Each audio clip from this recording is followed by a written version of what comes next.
Somebody contacted me, and it was about Antirevoke, and I'm very glad this person did contact me, because you'll never ever hear people talk about this. But the Antirevoke VPNs, they all say that they will keep your third-party software on there. Some of them say permanent. Well, you see how all the certificates are signed by somebody at two different. One's an iPhone developer, the other one's the Apple Worldwide developer. And I'm not sure about this, but most likely they both have the configuration for it. And unless you jailbreak your phone, nothing that Apple doesn't approve will go on. And the reason they get revoked, it's not the individual apps that are getting revoked. It's the developers. Apple will give the developer permission to put them on for a certain amount of time, and then when that time's up, they give it to the next developer. And it's not the apps, it's the developer certificates getting revoked, and they're basically changing over the developers. And that makes it a little bit of a hassle for us, but what the Antirevoke does do is it will keep your third-party software on there until that developer certificate is revoked. But and all of them, some of the things that you'll never hear, like Nest Tool, that will only protect software that you download from Tutu app. Then no thanks, it's in Tweakbox. That will only protect software that you download from Tweakbox. And there's another one, App Valley, called No Revoke, I think. I don't know. But that will only protect software that you download from that specific store. And if you don't use an Antirevoke, instead of just every time it's time for the new developer getting revoked, it happens like every few days to every week. And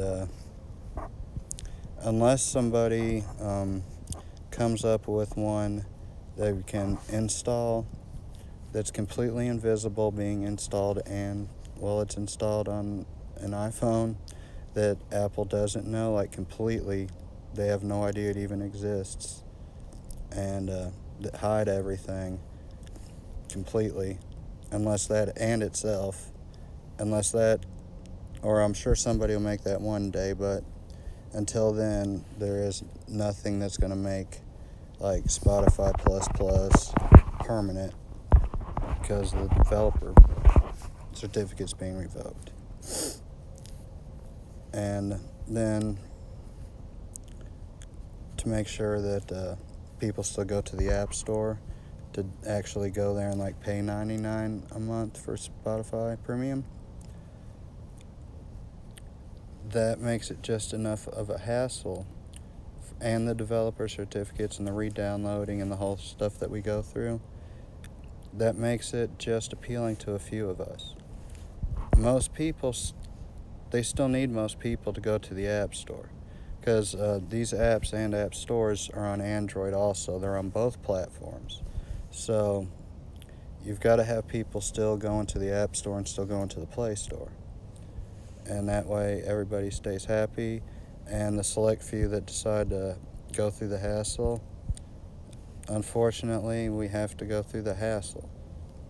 Now, that's not a fact that is exactly what it is, but they definitely have to submit the anti-revokes to Apple. People at Apple development approve the anti-revokes. And when the software gets revoked, it's a developer certificate getting revoked. And then the stuff like, the Spotify Premium, but you can't download. The Deezer ++, but every 2 weeks you got to re-download. But if you start an account and try to sign back in and get your playlist and everything downloaded back, it recognizes that you've had your 2-week trial. So all that Deezer ++ does is give you the 2-week trial. And that way, I think that one's like $12.99 a month. so that makes sure that only a few of us will mess with this stuff, and most people will still go to the App Store. Now, that's not a fact, but that's just what I think. So what do you think? The VPNs, Apple knowing about everything and having the configuration, everything, and that every tweaked app is missing a little something that you have to go pay full price for. Let me know what your opinions are.